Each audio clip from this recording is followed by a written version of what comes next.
Bom dia para todos, sejam bem-vindos. Tem aqui já uma mensagem de bom dia. Espero que todos estejam bem, estejam com saúde. E vamos dar início ao nosso estudo, né? A gente está estudando o comentário de Nagarjuna para o grande sutra da Prajnaparamita, o sutra de 100.000 versos. Então a gente vai começar fazendo, como sempre, a leitura do coração da Prajnaparamita, uma forma da gente ir se sintonizando com esses ensinamentos. Quem tiver o texto em casa pode fazer a leitura junto comigo. Assim ouvi. Certa vez, o Bhagavata estava em Rajagriha, na Colina dos Abutres, na companhia da grande comunidade de monges e da grande comunidade de bodhisattvas. Entrou no samadhi denominado percepção profunda, que observa atentamente todos os fenômenos. No mesmo momento, o sublime bodhisattva Avalokiteshvara, estando em absorção no conhecimento transcendente, viu que a natureza dos 5 agregados era vazia. Depois, pelo poder do Buda, o venerável Shariputra perguntou ao bodhisattva Avalokiteshvara: como devem treinar-se os homens e as mulheres afortunados que desejem realizar o profundo conhecimento transcendente? Assim ele falou. Então o Bodhisattva Mahasattva Avalokiteshvara respondeu ao venerável Shariputra: Shariputra, aquele ou aquela que deseja entregar-se à prática do profundo conhecimento transcendente devem ver assim. Ele deve ver que a natureza dos 5 agregados é vazia e totalmente pura. A forma é o vazio é a forma. A forma não é nada além que o vazio não é nada além que a forma. Da mesma maneira que as sensações, as percepções, as formações mentais e as consciências são vazias. Assim, Shariputra, todos os fenômenos são vacuidade. Eles não têm nem características, nem origem, nem fim. Eles não são nem impuros, nem livres de toda impureza. Nem aumentam, nem diminuem. Eis então porque no seio da vacuidade não há forma, sensação, percepção, formação mental, nem consciência. Não há nem olho, nem ouvido, nem nariz, nem língua, nem corpo, nem mente. Não há nem forma, nem som, nem odor, nem sabor, nem contato, nem fenômeno mental. Não há qualidades inerentes à visão, à audição, ao olfato, ao paladar, ao tato e à consciência mental. Não há nem ignorância, nem envelhecimento, nem morte, nem sua respectiva cessação. Da mesma maneira, não há nem sofrimento, nem origem do sofrimento, nem extinção do sofrimento e nem caminho. Não há nem sabedoria, nem realização, nem não realização. Assim, Shariputra, uma vez que para os bodhisattvas não tem nenhum dano, eles apoiam-se sobre o conhecimento transcendente e ali permanecem. Sua mente é desprovida de todo véu, são destemidos. Transcenderam toda visão errônea e passaram definitivamente para além do sofrimento. Apoiando-se sobre o conhecimento transcendente, todos os Budas do passado, do presente e do futuro atingem a budeidade absoluta, o perfeito e insuperável despertar. É por isso que o mantra do conhecimento transcendente, o mantra da clarividência, o mantra insuperável, o mantra inegável, o mantra que alivia totalmente todo sofrimento, não mente. Saiba que ele é verdadeiro. Eis aqui o mantra da perfeição transcendente. Om Gate Gate Paragate Parasangate Bodhisoha. Shariputra, é assim que um grande bodhisattva deve treinar-se no profundo conhecimento transcendente. Depois o Bhagavata saiu de seu samadhi e felicitou o Bodhisattva Mahasattva Avalokiteshvara. Excelente, excelente, nobre filho. É isso, é isso. Depois que o Bhagavata assim disse, o venerável Shariputra, o Bodhisattva Avalokiteshvara, todos aqueles que o cercavam e o mundo com os deuses, os humanos, os semideuses e os Gandharvas se regozijaram e louvaram sinceramente suas palavras. Aqui termina a sublime essência do conhecimento transcendente.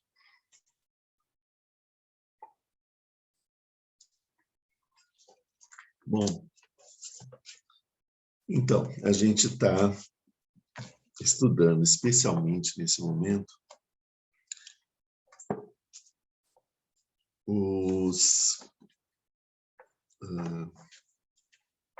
as 8 classes de dharmas complementares.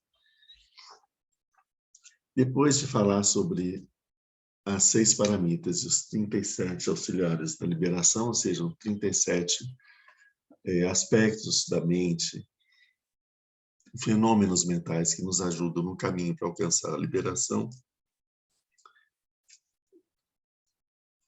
a Prajna Paramita vai falar sobre 8 classes de dharmas complementares, que também são importantes a gente cultivar no caminho. E o primeiro desses que ela fala são as 3 concentrações, os 3 samadhis. Aqui a gente tem uma diferença, para a gente já se situar, né, entender bem, uma diferença clara entre o que é o samadhi e o que é o dhyana. As meditações chamadas de dhyanas, que são também importantes para colocar a gente no caminho, são meditações de um caráter mais analítico. São meditações que fazem com que a gente consiga identificar, especialmente como nós somos seres do mundo do desejo, nós identificar em nós o desejo, as origens do desejo, perceber a grande ilusão que é o desejo, perceber o quanto de sofrimento que está envolvido no desejo, qual a sua verdadeira natureza e nos libertarmos finalmente do desejo. Isso é o que a gente faz no primeiro dhyana. A gente já viu isso no nosso estudo do ano passado.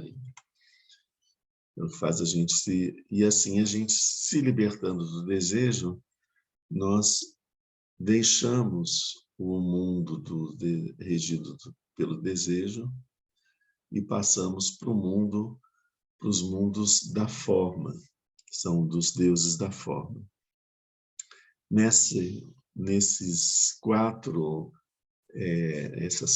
estágios de consciência, de compreensão, né, da realidade, são trabalhados pelos outros, vão ser alcançados através também dos outros 3 dhyanas.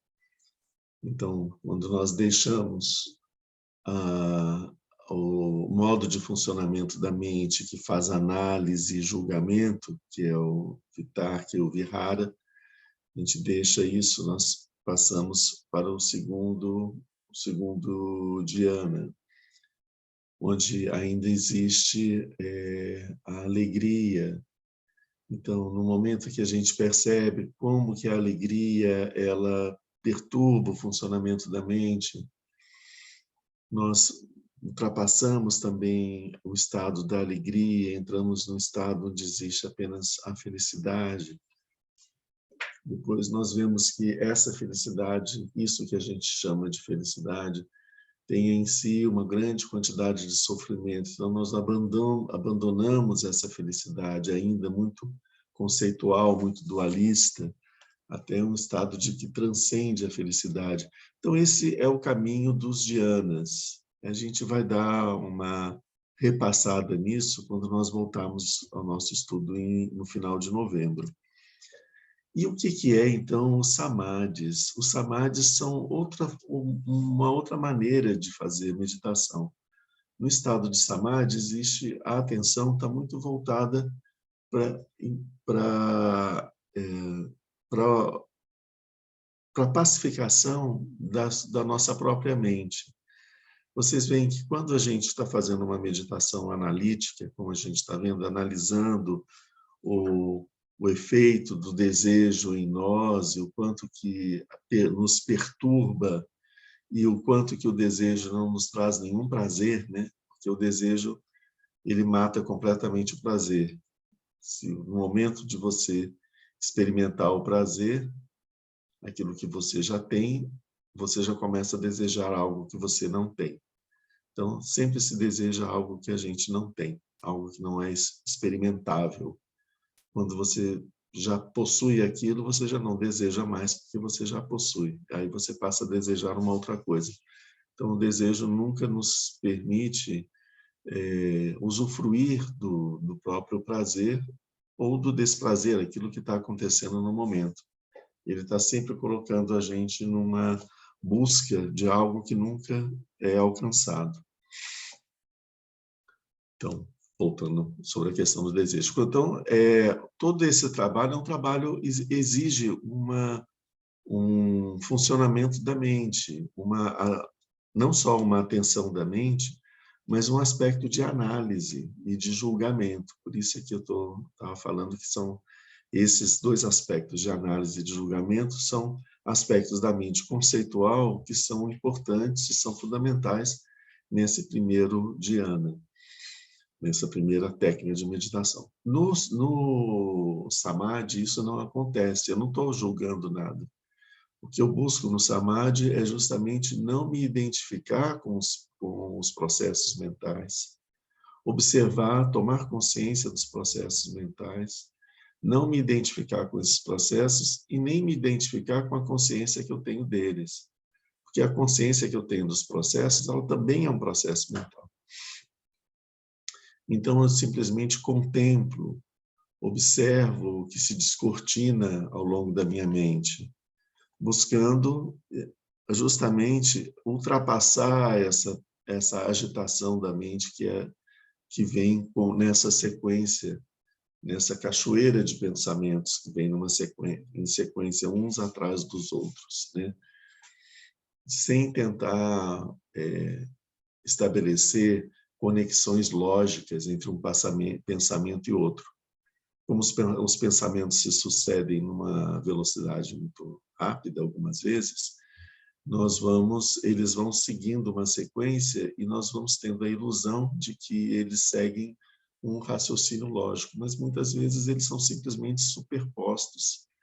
E assim a gente vai estabelecendo verdades, né, baseadas apenas numa superposição de pensamentos que não tem muita relação entre si. Claro que o pensamento sempre atrai ideias semelhantes, por isso tem uma lógica de um para o outro, porque a nossa mente identifica, né? Mas isso nem sempre acontece. Bom, então a gente observa essa cachoeira de pensamentos e deixa esses pensamentos irem embora, sem querer nos apegarmos a eles e descrevermos esses pensamentos, né?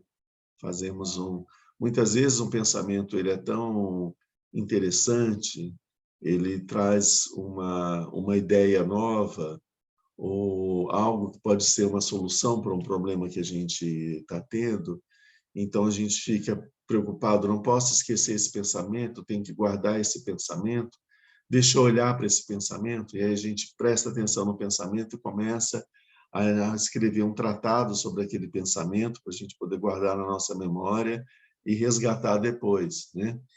Então, depois que passa esse momento, quando nós vamos buscar de novo esse pensamento, o pensamento já morreu, já não existe mais. Mas nós temos o cadáver dele, a múmia desse pensamento preservado no nosso túmulo interno da nossa memória. Então, nós exumamos ele e começamos a fazer uma análise daquilo que a gente tinha conseguido aprender com esse pensamento. Esse é um processo que acontece na nossa mente o tempo todo. A gente está sempre fazendo isso. Então, às vezes, no momento da meditação, aparece um pensamento desses. E aí, o que fazer, né? Eu não posso deixar ele passar, porque se ele passar, será que eu vou tê-lo de novo, né? A gente nunca vai ter esse pensamento de novo, é óbvio, né? Porque os pensamentos são irrepetíveis. Mas não há nenhuma necessidade para que a gente tenha ele de novo. Porque você registrou que você teve o pensamento, ele está na sua memória, né? E pronto, a gente não deve se apegar a ele. Carregá-lo na nossa mente, pesar a nossa mente, carregando um saco cheio de pensamentos dos quais a gente Vocês veem a avidez com que a gente guarda esses pensamentos que a gente não pode esquecer, que a gente não pode deixar passar, que a gente precisa analisar bem, né? Ou, às vezes, o pensamento pode ser de alguma coisa tão horrível ou uma coisa que a gente não quer que aconteça, que a gente começa a produzir os nossos rituais compulsivos para poder exorcizar essas energias ruins desse pensamento e não deixar que ele se transforme em um fato que vai acontecer na nossa vida. Então, a nossa mente se ocupa tentando fazer um ritual extremamente efetivo para impedir que essa coisa que nós pensamos aconteça.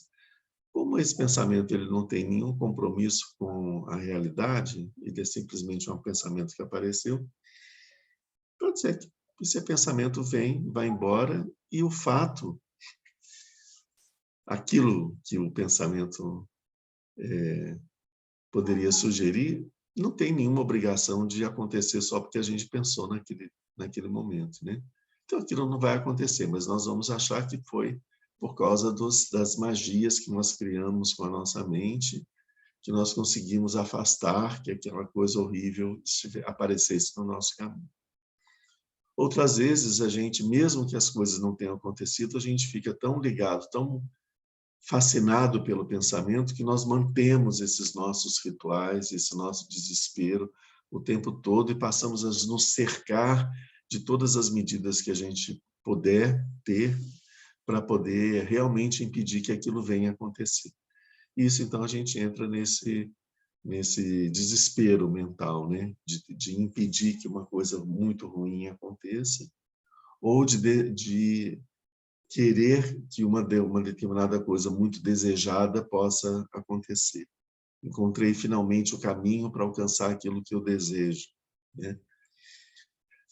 Então, presos por esses venenos, né, da aversão e do desejo, da avidez do desejo, a gente, quando experimentamos os pensamentos, a nossa mente rapidamente ela tenta classificá-los. Esses pensamentos são úteis para aquilo que eu desejo, eles são úteis eles têm relação com aquilo que eu não desejo, com aquilo que eu rejeito, ou eles são indiferentes, né?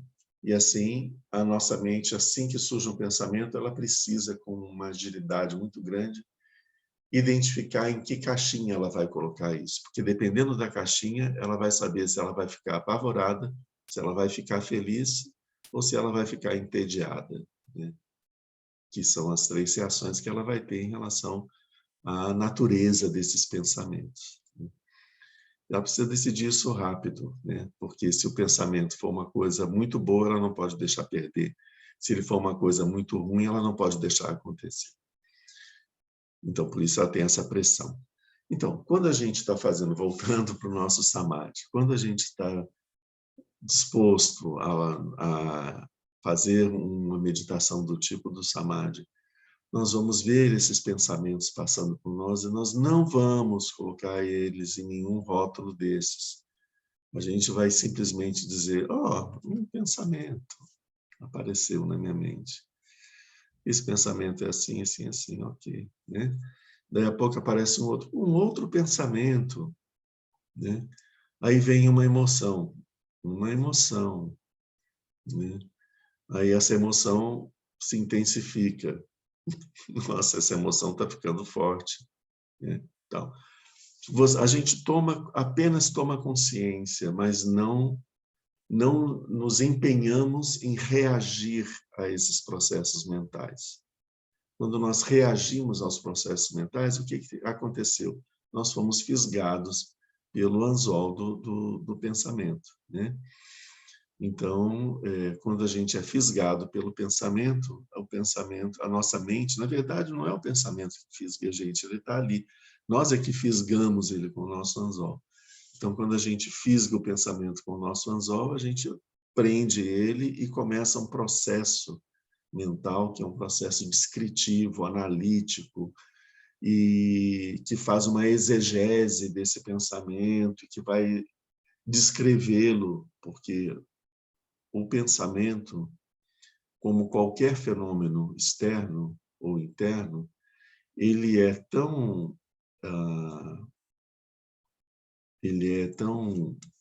imenso de aspectos possíveis, né? Que é impossível de ser descrito pela linguagem da nossa mente conceitual. Por mais que ela tente descrever o pensamento, ela nunca consegue, sempre falta alguma coisa. Então, ela vai construindo uma verdadeira enciclopédia sobre aquele pensamento. E nunca termina esse trabalho, porque sempre ele tem um aspecto novo, diferente, ou que não tinha sido percebido ainda até aquele momento, né?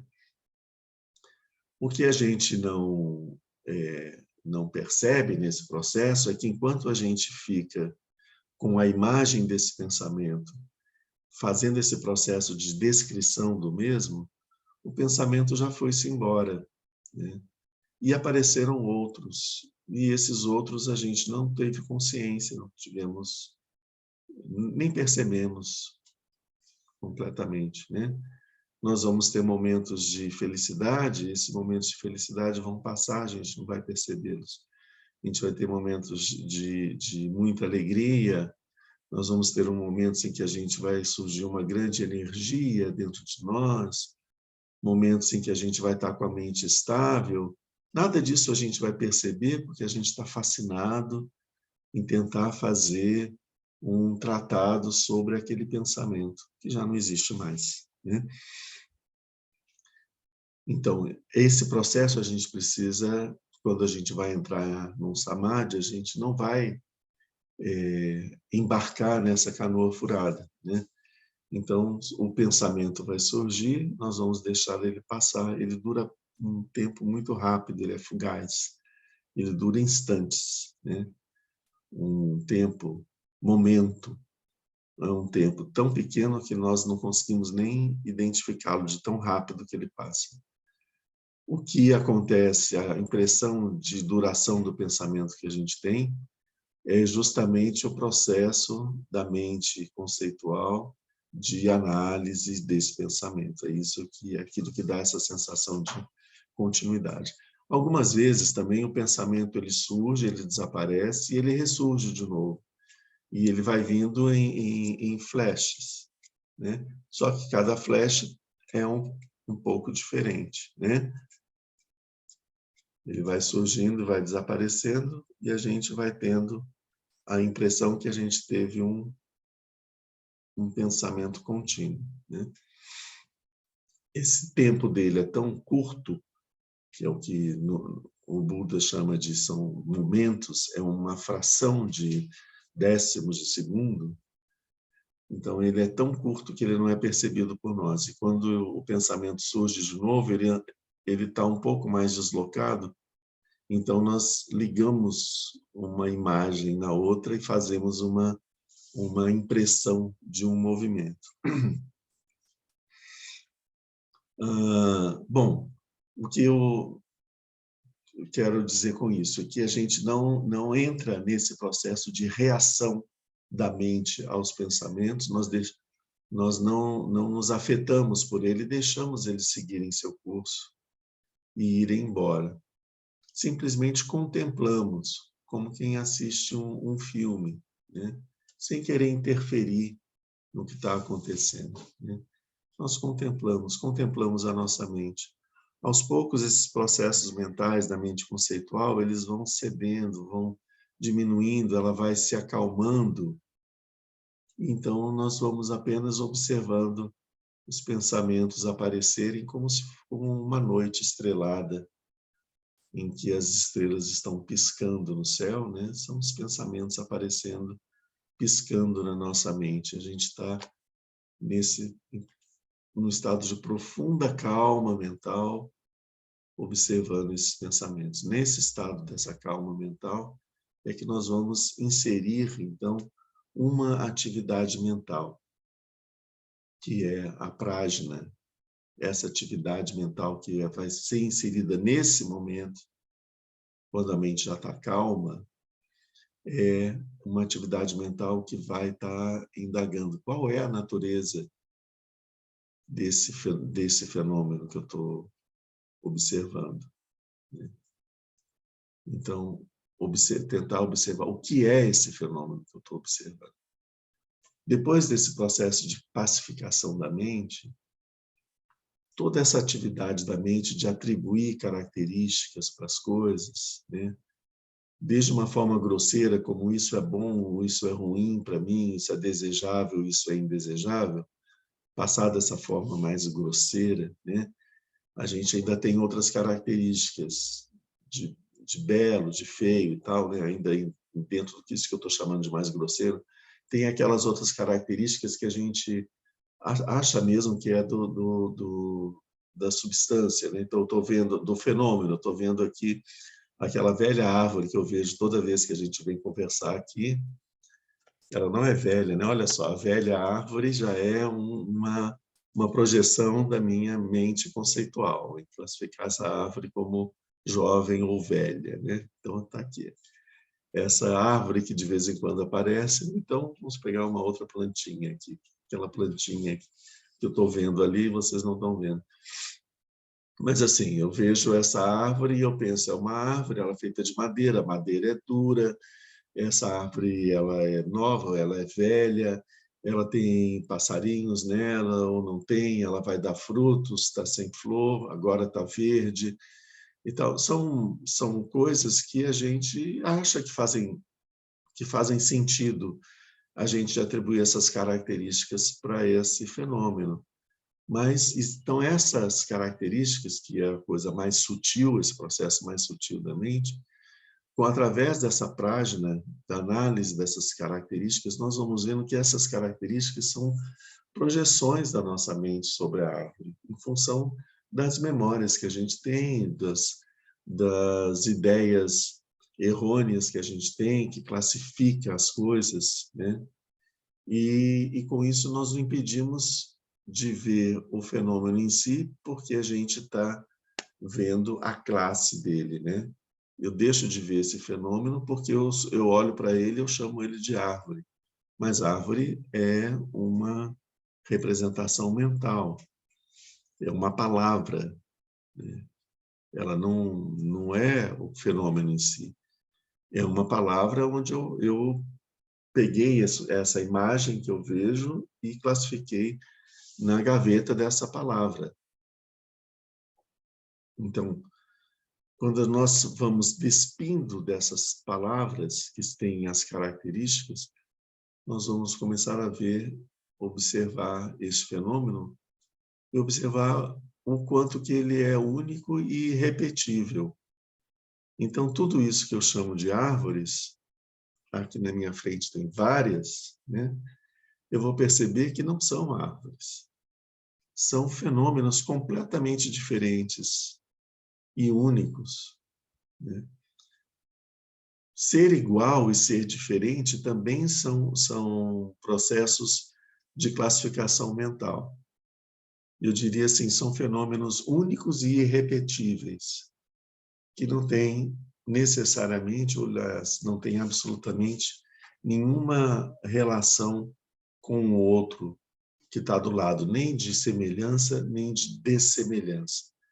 Essa capacidade, isso que faz com que uma árvore seja parecida com a outra, é um processo da minha mente de classificar esse fenômeno como árvore, esse outro fenômeno como árvore, e ver quais são os pontos que eles teriam em comum para que os dois possam ser classificados na mesma palavra, né?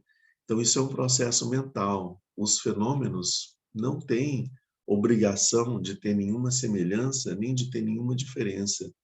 Eles são completamente únicos e independentes, entre aspas, uns dos outros. Eu digo independentes, entre aspas, por quê? Porque a gente aprende no budismo que todos os fenômenos são interdependentes, né? Então, foi apenas uma questão retórica aqui, né? Todos os fenômenos são interdependentes. E, observando esse fenômeno na minha frente, eu vejo que ele não tem uma existência em si mesmo. Ele não tem a capacidade de ser eternamente aquilo que ele parece ser nesse momento. Eu vejo que ele está assim nesse momento, ele chegou até esse momento a ter esse aspecto, essa forma, essa aparência, porque diversas causas e condições foram necessárias para que isso acontecesse. Se não tivesse tido o grande incêndio de 5 anos atrás, essa árvore imaginária que eu estou supondo agora, não teria essa parte preta na sua casca, né? Então, assim, essa é uma característica que a minha mente vê nela, mas ela é fruto de uma condição que aconteceu na vida, na existência desse fenômeno, né? Como está proibido o corte de árvores dessa espécie, essa árvore está protegida de ser cortada, mas a árvore que está do lado não está, e essa árvore que está do lado foi cortada, então a sua existência terminou enquanto fenômeno. Por quê? Porque apareceu uma condição, né? Uma condição que para uma árvore foi uma condição de longevidade, e para uma outra árvore foi uma condição que apressava o seu fim, né? Então, as causas e condições é que permitem que as coisas, nesse momento, sejam do jeito que elas são. Então, eu percebo que os fenômenos, eles são um processo dinâmico, e que, enquanto existirem as causas e condições favoráveis, eles vão estar presentes. Mas, à medida em que surgirem condições desfavoráveis, a existência desse fenômeno, por assim dizer, ela vai sofrer modificações e pode até vir a se encerrar. Então, essa percepção vai ser aquilo que a gente chama de a vacuidade dos fenômenos.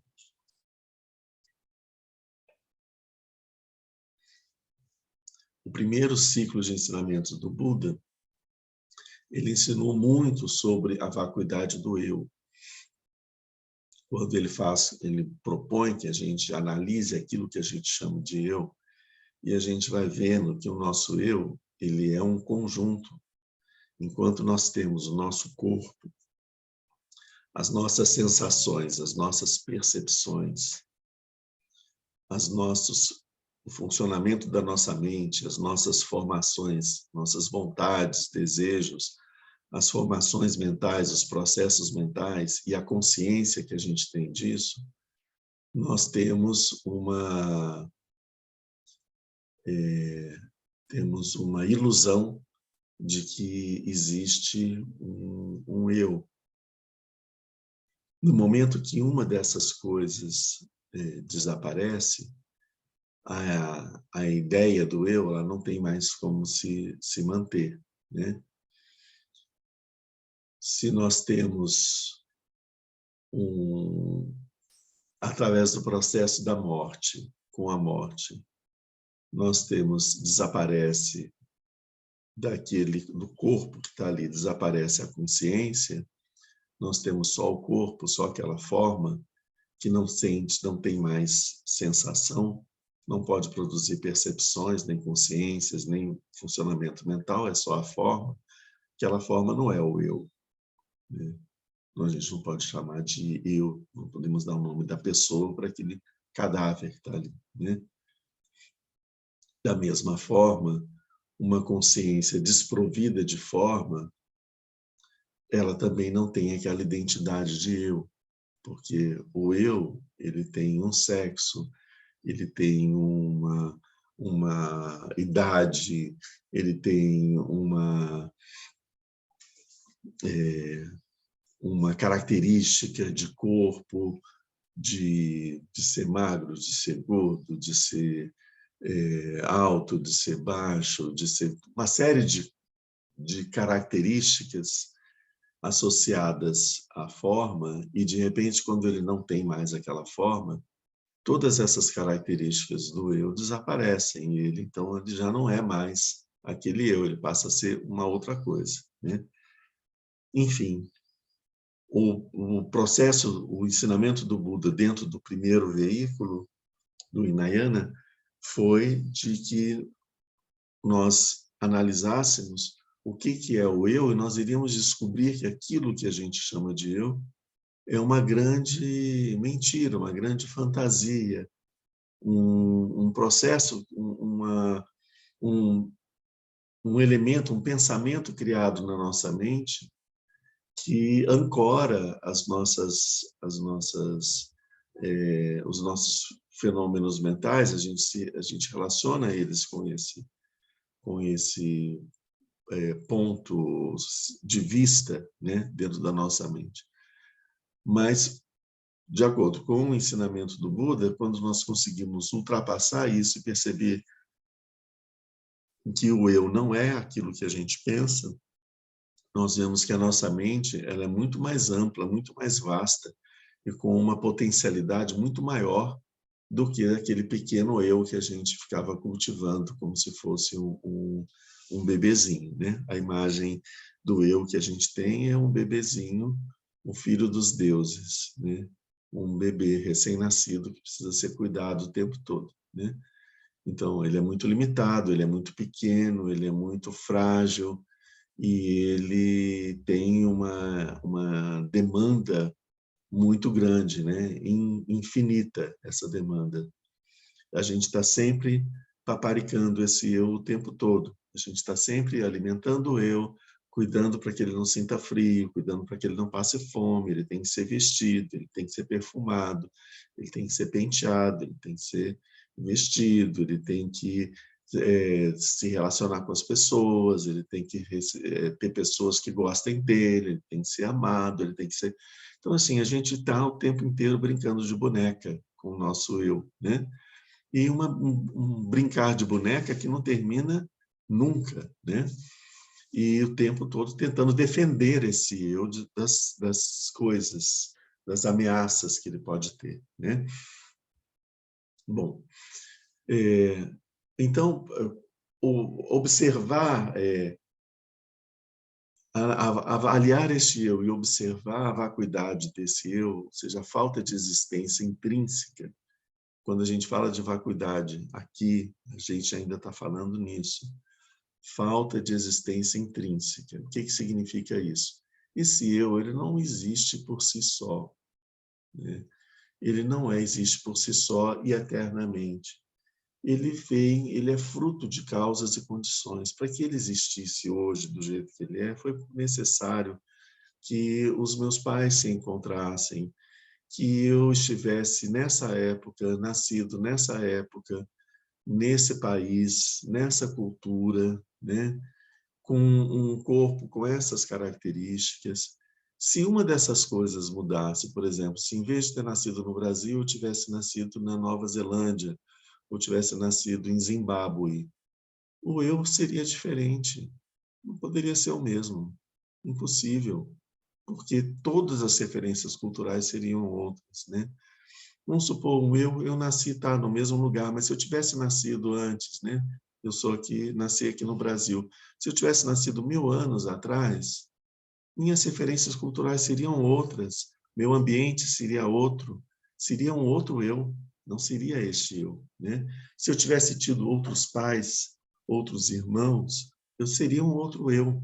Então, para que esse eu, né, que eu dou um nome, que eu me identifico com tanto apego, ele tenha essa existência, foi necessário que causas e condições se reunissem para que ele pudesse se construir desta forma.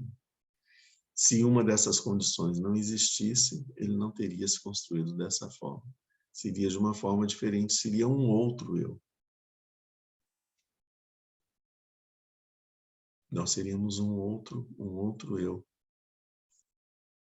Mas como a gente continuaria sendo um eu qualquer, tudo bem, o problema é não ser eu nenhum, né? O desespero que existe na nossa mente, se não existe eu, então não tem nada, é um vazio total. Desde que tenha algum eu com o qual eu possa me apegar, tudo bem que seja diferente, nem me importo, né? A partir daí, a minha existência ela já para minha mente, pode ser diferente, desde que seja alguma coisa, né? Não pode ficar sem nada para poder colocar no lugar, né? Porque a gente tem um horror ao vazio, um horror ao vácuo, ao nada, né? O nada causa um pavor na nossa mente. O nada significa destruição de tudo, apagar, né? Passar a borracha, lavar, né? E jogar fora, ainda soprar qualquer restinho que tenha, não sobrar nada. É isso que a gente... Essa é a mentira que o eu conta para a gente. Ele diz para a gente isso: se eu não existir, não vai existir nada, e você vai ser um nada. Você também não vai, né? Ou seja, essa experiência não vai acontecer, né? Mas não, né? Sem o eu, as experiências continuam acontecendo, a nossa mente continua acontecendo, mas ela acontece sem o peso dessa referência que é o eu. Bom, o que eu estou voltando, o ponto que eu queria colocar é a vacuidade do eu significa ausência de existência inerente, permanente do eu. O que ele está querendo dizer com isso? O eu não tem o poder de existir por si só. Ele é consequência, ele é um fruto, ele é um composto. E ele só vai durar enquanto as causas e condições estiverem presentes. Quando as causas cessarem, o eu desaparece. Quando as condições se modificarem, o eu vai se modificar. E, dependendo das condições, ele pode até desaparecer. Então, não existe... Por isso é que o eu está sujeito ao nascimento e à morte, porque ele é um fenômeno transitório, né? Então, isso é a vacuidade do eu. E a gente estava vendo agora que é o que o Buda ensina no segundo ciclo de ensinamentos, que é o Mahayana. O Buda ensina também os fenômenos são vazios. Também os fenômenos não têm existência intrínseca em si. Não existe um eu do fenômeno, certo? Não existe um eu dentro de mim. Ok, nós não aceitamos isso muito bem, mas nós entendemos o que significa. Achamos, pelo menos, não existe um eu nos fenômenos. Por exemplo, não existe um eu nessa árvore que faça com que essa árvore seja um indivíduo, um eu, uma coisa que nunca vai, que existe por si só, né?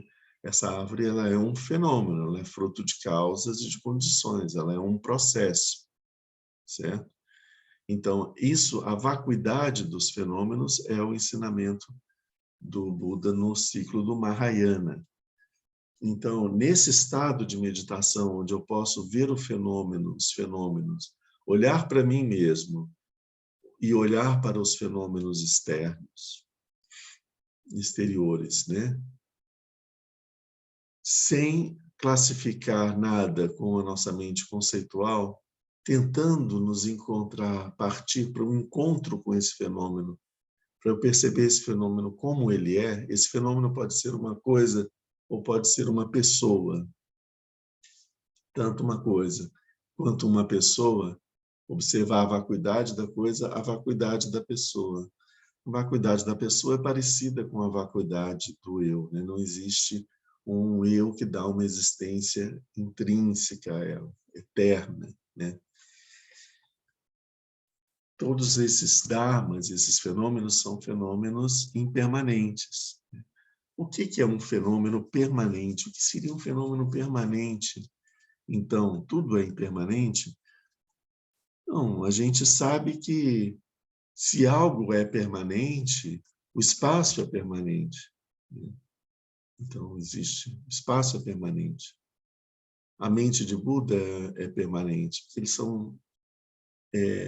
não são produzidos por causas e condições. O espaço existe e todas as coisas existem dentro do espaço, sem modificar o espaço. O espaço não é modificado pela manifestação, pelo universo, pelos mundos. O espaço em si, ele engloba todos os mundos, quer os mundos existam ou não, o espaço continua. O céu, né? A imagem que nós temos do céu. O céu tem nuvens, ele continua sendo céu. as nuvens foram embora, ele continua sendo o céu. As nuvens não mancham o céu, não causam marcas no céu, não tem nenhuma, não produzem nenhuma impressão no céu. Se existem nuvens ou não, o céu continua exatamente o mesmo, né? É a imagem do espaço, né? O céu é o espaço, né? Da mesma forma, a mente de Buda. A mente de Buda não é produzida por nada, ela existe per si, né?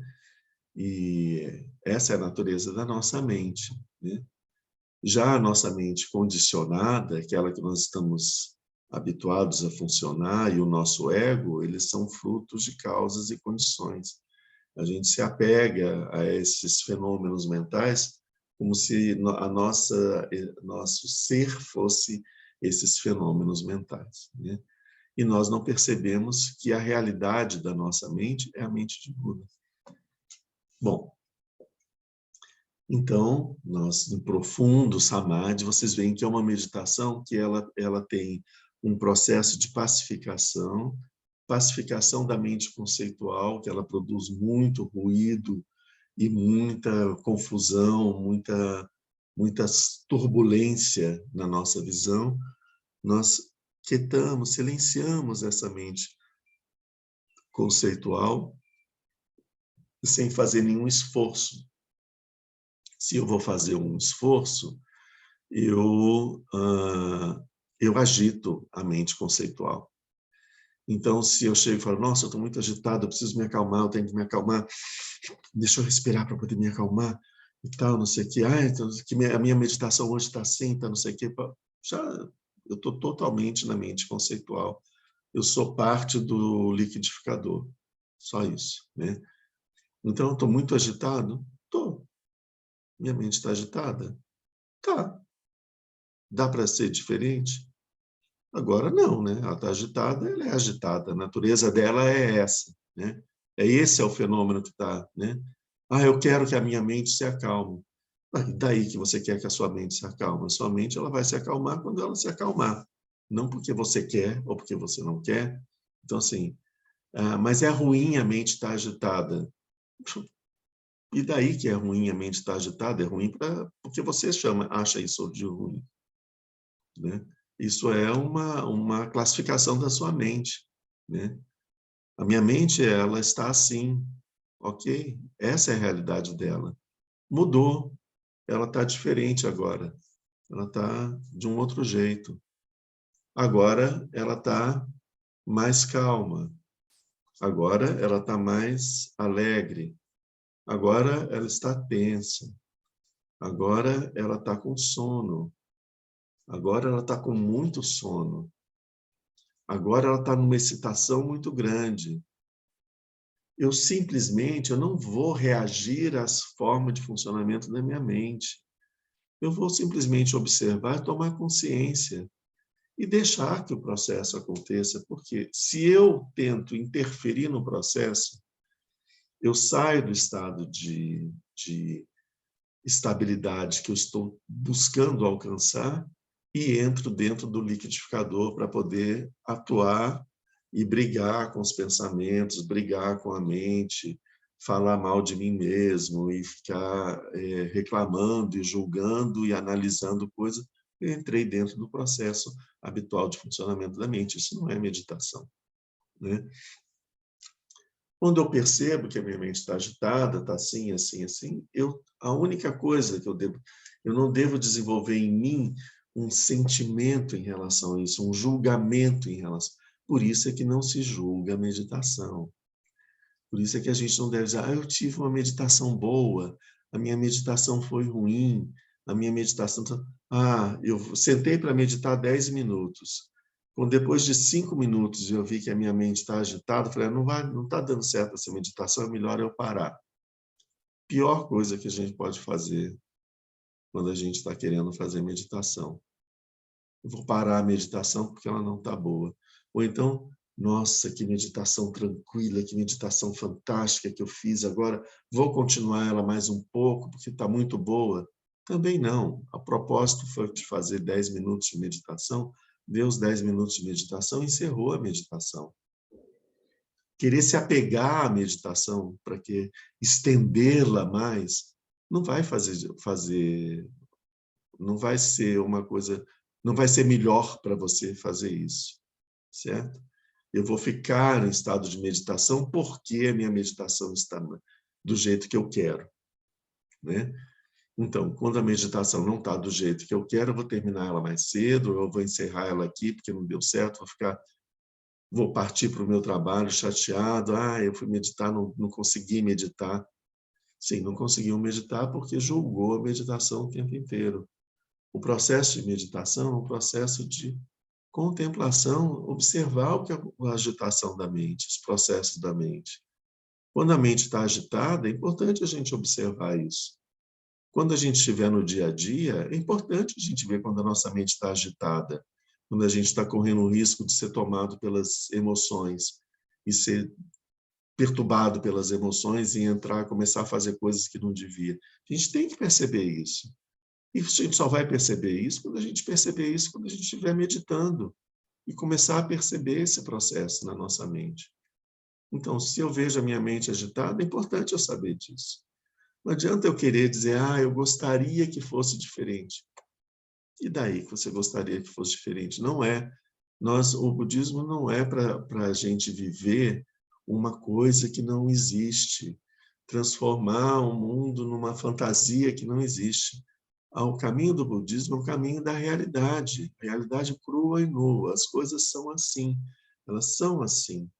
Eu não quero olhar para os fenômenos a partir do jeito do óculos que eu coloco para poder enxergar os fenômenos. Eu quero tirar esses óculos coloridos e quero ver os fenômenos do jeito que eles são, cruamente.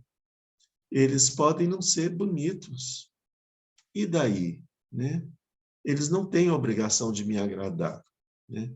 Eles não têm a obrigação de serem agradáveis e serem úteis para o meu ego. Eles são aquilo que eles são. Eu quero me encontrar com os fenômenos do jeito que eles são, dentro do real. O caminho do budismo é um caminho da gente deixar as fantasias e buscarmos nos relacionarmos com os fenômenos do jeito como os fenômenos são e nos relacionarmos com nós mesmos do jeito como nós somos, né? O budismo não vai fazer com que nós sejamos pessoas diferentes daquilo que nós somos.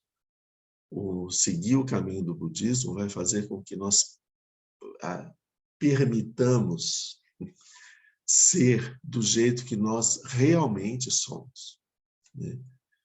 Nos encontremos com nós mesmos do jeito como nós realmente somos e nos encontremos com os fenômenos do jeito que os fenômenos realmente são. Por quê?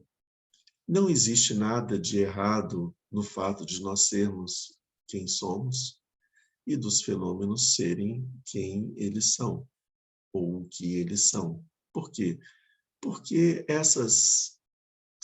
certo ou errado, são características da nossa mente conceitual, são julgamentos da nossa mente conceitual, que estabelece uma fantasia, um modelo de mundo. O certo é ser assim, o bom é ser desse jeito. Olha, uma meditação perfeita, né? Eu estou sendo muito bom, olha como estou sendo compassivo, agora sim, né? E não, eu fui egoísta. Como que eu pude ser egoísta nesse momento? Eu não aprendi nada, não sei o quê. Todas essas coisas são julgamentos da nossa mente. Isso não tem utilidade nenhuma para o caminho budista. Absolutamente nenhuma utilidade no caminho budista, esses julgamentos da mente, né? Nós temos que perceber a realidade de como nós somos, do que nós somos. Nós temos que ser honestos e não hipócritas, né? O caminho budista não é um caminho de hipocrisia, de querer fingir que as coisas não são como elas são, porque seriam mais bonitas se fossem de uma forma diferente. Isso é um caminho de hipocrisia. O caminho budista não é um caminho de hipocrisia. Por isso é que Kalun Rinpoche, quando esteve aqui, alguém perguntou para ele sobre o perdão, se tinha que perdoar. Ele falou, de jeito nenhum. Você tem que ser honesto com você mesmo. O que adianta você achar que perdoou alguém, né? Aqui eu tô comentando o Kalun Rinpoche, né?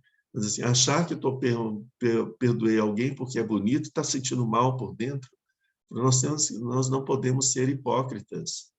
Nós temos que ser verdadeiros. Quando você tiver realmente perdoado no seu coração, aí sim é o perdão. Mas enquanto isso não tiver acontecido, não teve o perdão, né? Não adianta fingir, né? Ser hipócrita, fingir para os outros, fingir para você mesmo, né? Então, o caminho budista não é um caminho de hipocrisia, é um caminho que nós estamos buscando a realidade, como a realidade é. Qual é a minha realidade? É importante que eu saiba que a minha mente é egoísta. É importante que eu saiba isso, porque eu vou buscar desenvolver mais compaixão, isso vai me ajudar no meu caminho, eu vou saber que passos eu devo seguir no meu caminho, né? Agora, se eu não percebo que eu sou egoísta, eu vou achar que eu não sou e vou achar que eu estou seguindo o caminho e eu estou seguindo o caminho do samsara, né? Eu estou mergulhando mais no samsara, iludido, o caminho da ilusão, né? A ilusão não leva ao estado de Buda. A ilusão é ignorância, a ilusão produz sofrimento e samsara. Então, queremos encontrar a verdade. E para encontrar a verdade, nós temos que despir os fenômenos que nós estamos observando de todas as abobrinhas que a nossa mente produz e que projeta neles. Todos esses julgamentos, essas análises, esse blá, blá, blá, essa fofoca mental que fica o tempo todo, esse blá, blá, blá, blá, blá, blá, blá, blá, blá, blá, blá, blá, né? Essa quantidade de palavras, né? Que não nos deixam ver o fenômeno como ele é. Nós temos que deixar isso de lado, né? E para poder nos encontrarmos com o fenômeno como ele é. Nós encontrarmos com a pessoa como ela é. A pessoa não é aquilo que a gente projeta nela, né? Muitas vezes a gente vê isso na questão do casamento, de um casamento, um relacionamento, um casamento. Você se apaixona por alguém, você acha essa é a pessoa, é o príncipe encantado, a princesa encantada e tal. Então, olha como nós somos parecidos, né? Nós gostamos das mesmas coisas, temos os mesmos projetos, nos divertimos da mesma forma, gostamos das mesmas músicas, gostamos dos mesmos filmes, gostamos disso, dos mesmos passeios e tal. Olha como nós somos parecidos. Ah, e aqui nós temos uma coisa de diferente. Ai, que bonitinho, nós temos uma coisa diferente. Nós somos tão parecidos e, de repente, nesse ponto, eu sou de um jeito e essa pessoa é desse outro jeito, e tudo bem, e nós estamos bem e tudo. Nós construímos toda uma fantasia de como que essa pessoa é. A pobre coitada da pessoa que é fruto da nossa, que é objeto da nossa projeção, não faz ideia daquilo que está passando na minha mente e das coisas que eu estou atribuindo a ela. Algumas vezes, na relação, ela também me vê de uma forma diferente da forma como eu sou. E algumas vezes, na relação, ela percebe que quando ela se comporta de um certo jeito, eu vou me comportar de um certo jeito. Então, se ela se comportar daquele outro jeito, eu vou me comportar desse outro jeito. Mas ela não sabe que quando ela está se comportando do jeito A ou B, ela está reforçando a imagem que eu faço dela de príncipe, princesa encantada, né? Então, ela não percebe isso, mas ela faz isso porque ela percebe que é uma, né? E eu faço isso com ela também, né? E nesse ponto, assim, a gente tem duas pessoas completamente cegas que estão separadas por um vidro, se relacionando umas com as outras e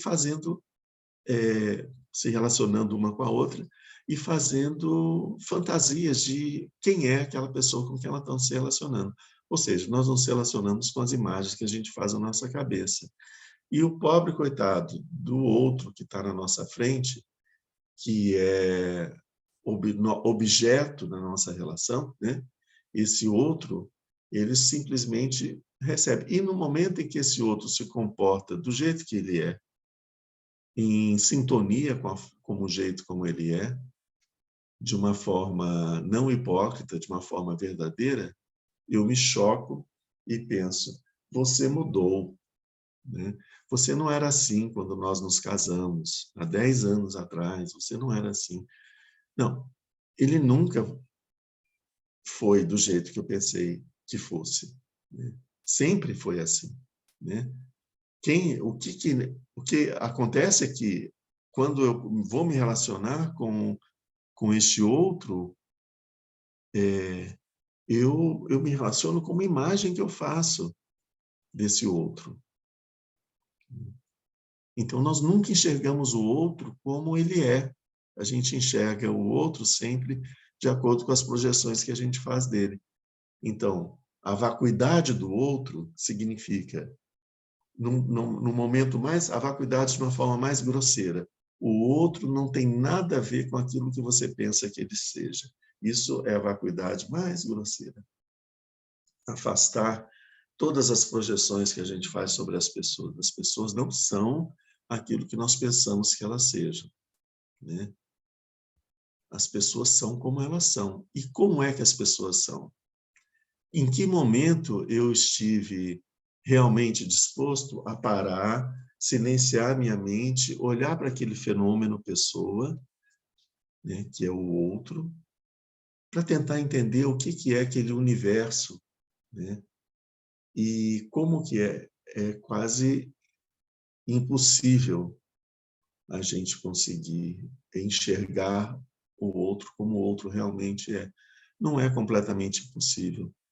É quase impossível enquanto a gente estiver funcionando com a nossa mente conceitual, porque ela está sempre colocando projeções e projetando, por exemplo, sentimentos. Essa pessoa está agindo dessa forma porque ela está pensando isso, porque ela está querendo aquilo, né? E tal. A gente fica atribuindo emoções para os outros, né? E nos relacionamos com eles a partir daquelas emoções que a gente, entre aspas, enxerga neles. Entre aspas, por quê? São emoções que a gente enxerga de verdade.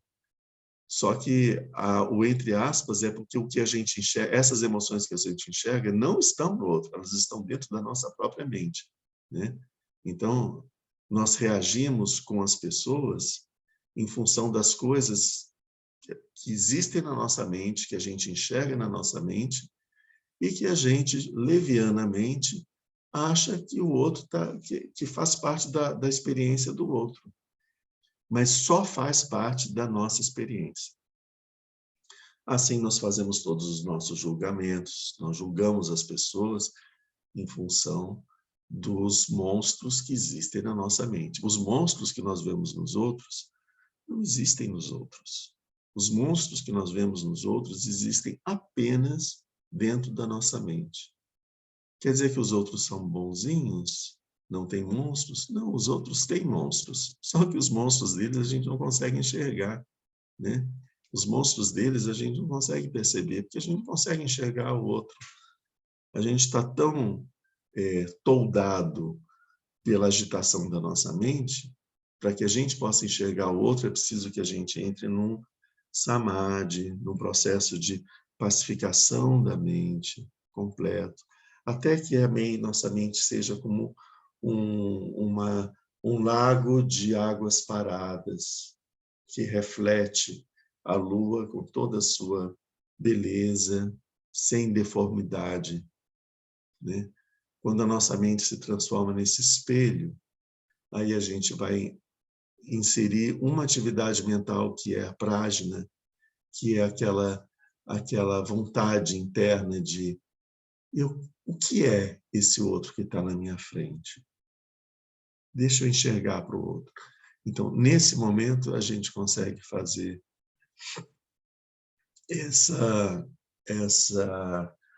esse contato verdadeiro com esse outro, enxergar o outro do jeito como ele é. O Buda nos enxerga do jeito como nós realmente somos, porque ele não funciona nessa mente conceitual, ele funciona na mente de Buda. E a partir da qualidade prajna, ele tem a consciência absoluta e plena de todos os fenômenos, né? Então, quando ele olha para mim, tentando ver quem eu sou, ele me enxerga completamente como eu sou, não como eu sou nesse momento, mas ele enxerga o processo que eu sou.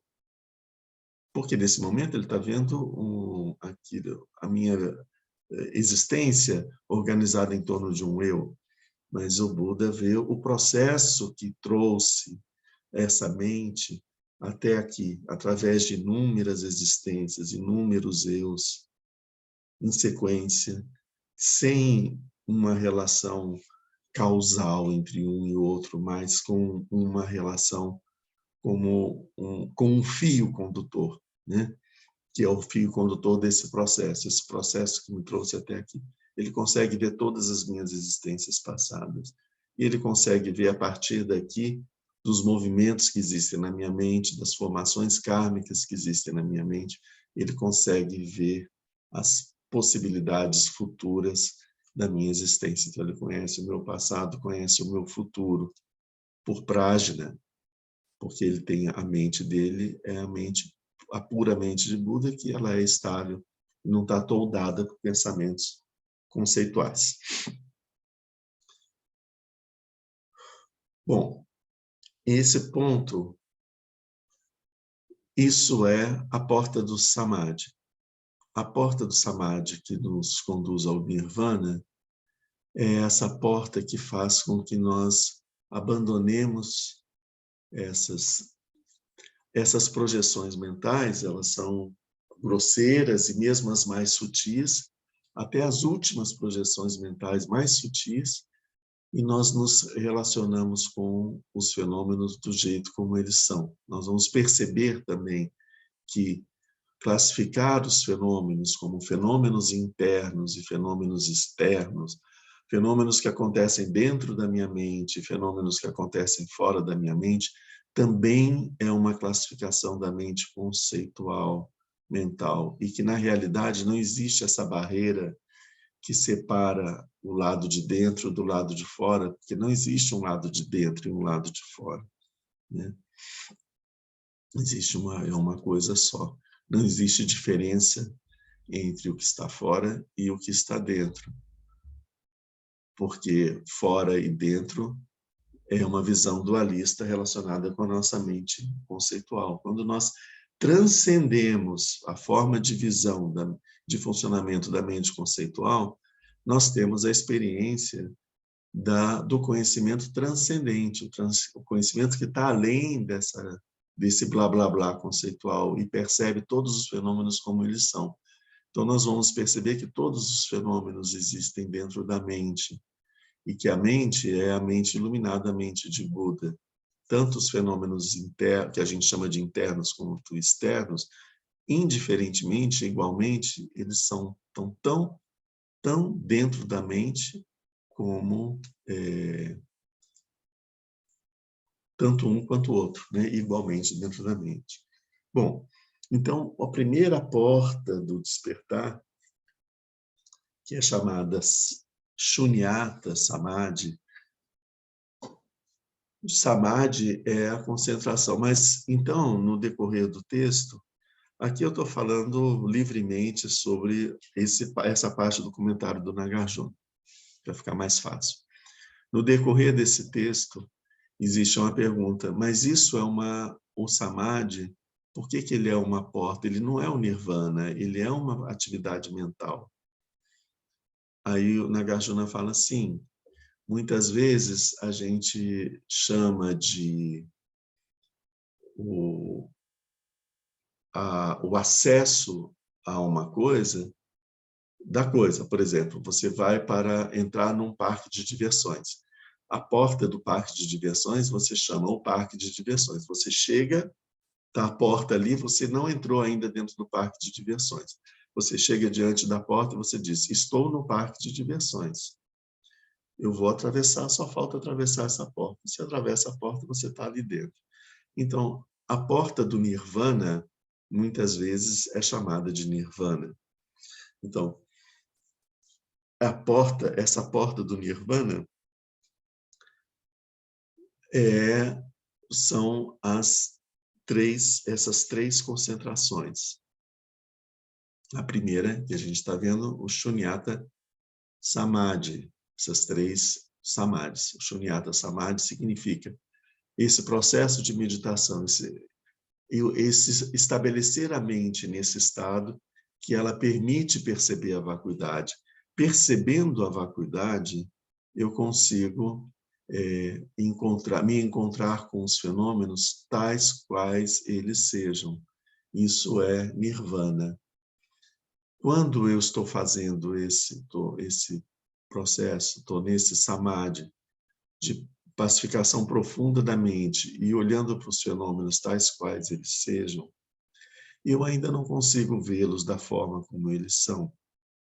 Eu vejo de uma forma muito aproximada, porque ainda existem projeções mentais que atribuem qualidades, características para esses fenômenos.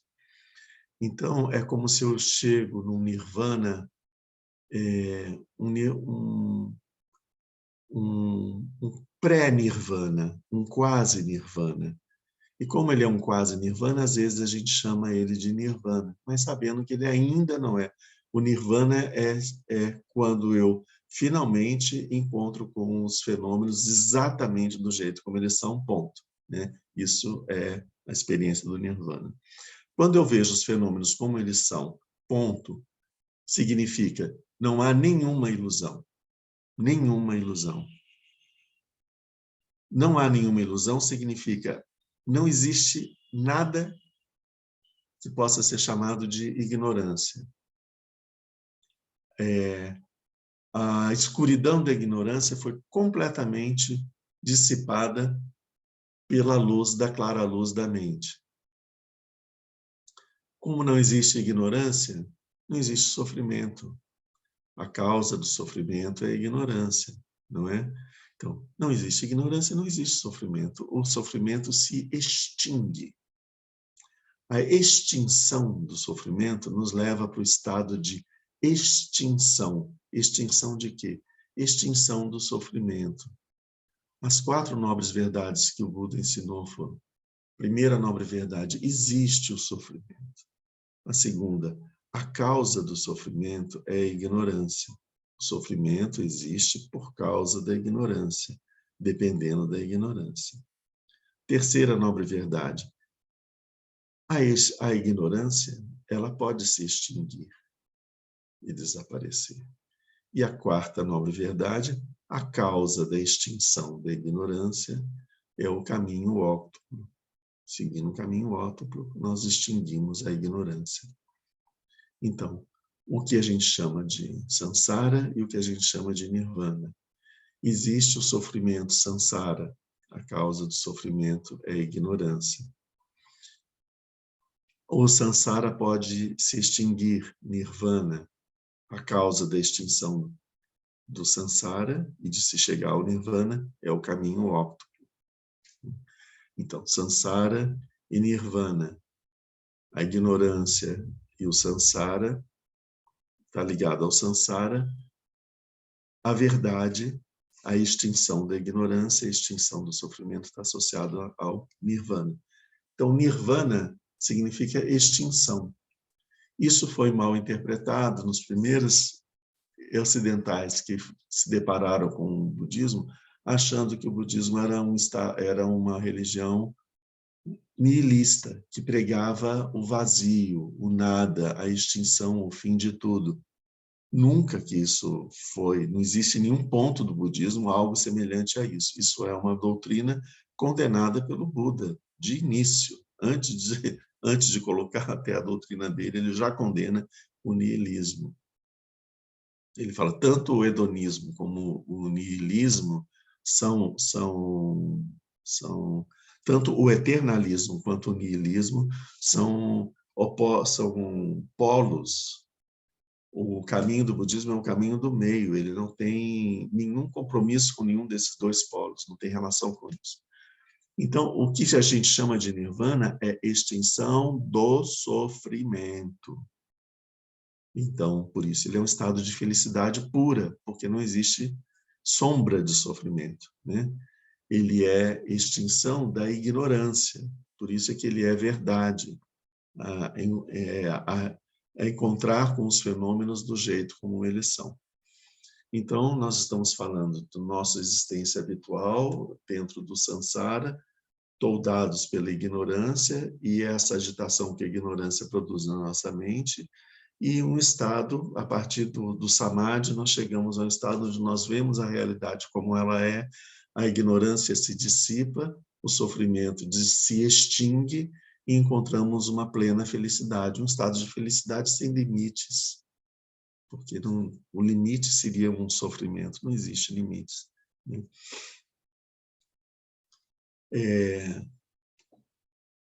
Qual é a natureza do nirvana?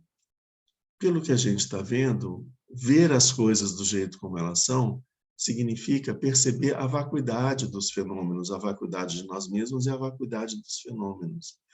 Então, é intrínseco, a porta para alcançar o nirvana é a vacuidade. Pela vacuidade, nós chegamos ao nirvana. A natureza do nirvana é vacuidade. Vacuidade significa nada? Não. Vacuidade significa ausência de existência inerente nos fenômenos. Os fenômenos são produzidos por causas e condições. Existe um complexo de causas e condições, um complexo de interdependência entre todos os fenômenos que fazem com que as coisas existam como elas existem agora e sigam os seus processos. Em relação à minha própria natureza, também é a mesma coisa. Não existe um eu que é um ponto central, que a partir dele tudo isso se organiza. Não. A minha mente, né, a partir do momento que surge a minha mente, aparece e se reúnem esses 5 escandas, formas, sensações, percepções, formações mentais, consciências, uma imagem de um eu aparece. Então, essa imagem do eu, ela é como se fosse um representante desse conjunto de coisas. Então, ele está ali, ele vai modificando ao longo da minha existência, porque as causas e as condições vão se modificando. Não tem não tem uma causa. Eu não existo porque tem uma causa, uma semente que foi plantada no solo com 3 condições e aí produziu o Renato. Né? Não existe isso. Eu tenho muitas causas e infinitas condições. A reunião de todo esse complexo de coisas produz esse fenômeno. E esse fenômeno ele vai se modificando. Por isso que nós vamos nos modificando ao longo do tempo. Né? Quando nós nascemos, nasce um eu. Quando nós deixamos de existir, esse eu já foi embora há muito tempo, já é um outro eu que está ali, fruto de todas as coisas que foram acontecendo, todas as formações, os karmas que foram amadurecendo e que foram se transformando em experiências na nossa vida e as modificações que foram sendo produzidas. Tá? Então, a gente vê que a natureza intrínseca do nirvana é vacuidade, certo? Bom, mas espera aí, quando nós vamos analisar o samsara, nós vemos que o samsara é ignorância, o samsara, esse estado de sofrimento, de confusão mental, perturbação, ele é fruto da ignorância. E que essa ignorância, na verdade, ela não existe. O mundo que a gente imagina também não existe. E nós mesmos também não existimos da forma como nós achamos que nós somos, né?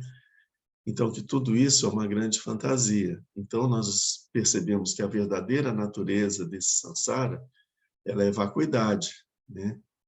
Porque os fenômenos, a verdadeira natureza dos fenômenos é a vacuidade. A verdadeira natureza de nós mesmos é a vacuidade. A verdadeira natureza da ignorância é vacuidade. A ignorância não tem existência em si. A ignorância é simplesmente acontece. Se eu não vejo algo como aquilo é, eu substituo isso por uma imagem que é uma ignorância. A ilusão não tem uma existência em si. Então, a vacuidade das ilusões, a vacuidade da ignorância, nos faz enxergar que o samsara é vacuidade. Né? E quando eu percebo que o nirvana é vacuidade, que o samsara é vacuidade, Eu coloco o Sansara e o Nirvana um do lado do outro e eu vejo, não existe diferença entre o Sansara e o Nirvana. O Sansara é vacuidade, o Nirvana é vacuidade. A realidade transcende a essa divisão dualista entre Sansara e Nirvana. A realidade é uma outra coisa. Sansara é uma forma que nós vemos os fenômenos quando nós não enxergamos ele da forma como eles são na realidade. E Nirvana seria nós enxergarmos esses mesmos fenômenos da forma como eles são. Essa dualidade de Sansara e de Nirvana, ela é uma presença nas nossas vidas, na nossa existência. É uma realidade, ela é uma experiência que nós vivemos porque nós estamos mergulhados na ignorância. Que ignorância é essa? Nós não conseguimos perceber que a nossa mente é a mente de Buda e nós nos identificamos com processos mentais que são chamados de nosso eu, nosso ego, né? Isso faz com que a gente com que nós não nos percebemos da forma como nós somos e nos percebemos de uma forma pequena, enxergamos o mundo de uma forma muito medíocre também, não percebemos o mundo na forma como ele realmente é. Então, é por isso que se diz, né, quando a gente vê alguns textos budistas, dizem o Sansara é o Nirvana é o Sansara. Não tem, as pessoas pensam, eu não quero deixar o mundo, eu não quero deixar o Sansara é muito bom, não sei o quê. É uma bobagem infinita pensar assim, né? Sim, nós queremos deixar o Sansara. Sansara significa dor, sofrimento, tortura, né? Isso é Sansara, né? Isso significa que nós não estamos vendo esse mundo tão maravilhoso da forma como ele é realmente.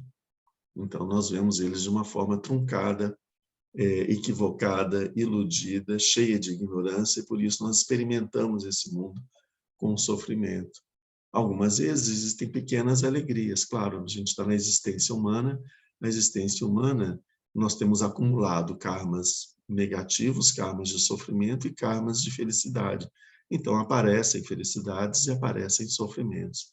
Então nós temos experiências, algumas experiências de felicidade, de alegria, mas essas experiências de sofrimento que nós vivemos nesse mundo é porque nós não percebemos a realidade como ela é. Nós temos uma visão perturbada dela, que é o que a gente chama de Sansara. Então, é muito importante a gente perceber que nós não vamos sair daqui, pegar um barco, atravessar um mar infinito e chegar na outra margem, o Nirvana.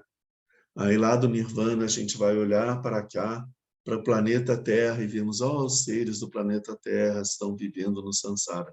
Não, o Nirvana é no planeta Terra. O Nirvana é aqui, é agora, é aqui e agora, onde vocês estão, na casa de vocês, sentados nessa cadeira, isso é o Nirvana, certo? A gente só não percebe isso como Nirvana porque nós estamos mergulhados nessa visão iludida e equivocada. E o grande responsável por isso é nossa mente conceitual, que faz com que a gente atribua um monte de coisas e de palavras às experiências que a gente está tendo. Então, abandonar o Sansara para ir para o Nirvana não significa deixar este mundo, esse corpo, e assumir um corpo espiritual, aéreo, sei lá, uma coisa sem forma, num planeta distante e ficar lá ouvindo passarinhos cantarem e num estado de felicidade ou de chatice infinitos, né? Num paraíso assim, né? Com os anjos tocando harpa. Não é isso, né? Nirvana é estar aqui nesse mundo sem sofrimento.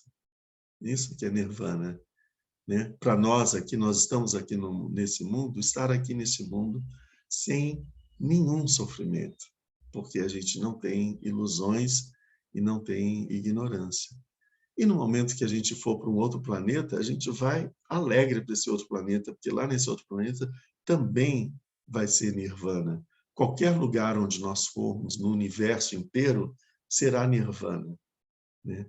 Porque nirvana é a nossa mente estabelecida nessa forma de enxergar os fenômenos e a si mesmo, né? Algumas pessoas conseguem fazer essa percepção do samsara, essa percepção do shunyata, da vacuidade, e vão para a cidade do nirvana. Tem uma outra imagem que diz das portas, existem 3 portas da cidade do nirvana. A primeira porta é a vacuidade. Outras pessoas desenvolvem uma percepção equivocada da vacuidade. Por isso, o Buda teve tanto cuidado de ensinar o Mahayana, porque ele tinha que ter certeza que as pessoas iam entender o que era a vacuidade. E por isso que o Mahayana ficou sendo ensinado, transmitido de uma forma um pouco à margem nos primeiras centenas de anos da tradição budista. E só vai aparecer mais ou menos em torno do ano 0, quando ele começa a ser ensinado mais publicamente. Tá? Por quê? Que percepção equivocada é essa? As pessoas podem achar que quando nós falamos da vacuidade dos fenômenos, e dos seres, quando nós falamos da vacuidade dos fenômenos e dos seres, é que a natureza dos seres é uma coisa chamada vacuidade. É como se tudo no universo fosse construído de uma substância chamada vacuidade, que é um vazio, um nada. Então a gente pode ter essa visão concretizando essa vacuidade como se a vacuidade fosse uma coisa. E o texto ele diz, a vacuidade não é absolutamente nada. E a gente vê, aqui a gente vai falar agora da vacuidade da vacuidade.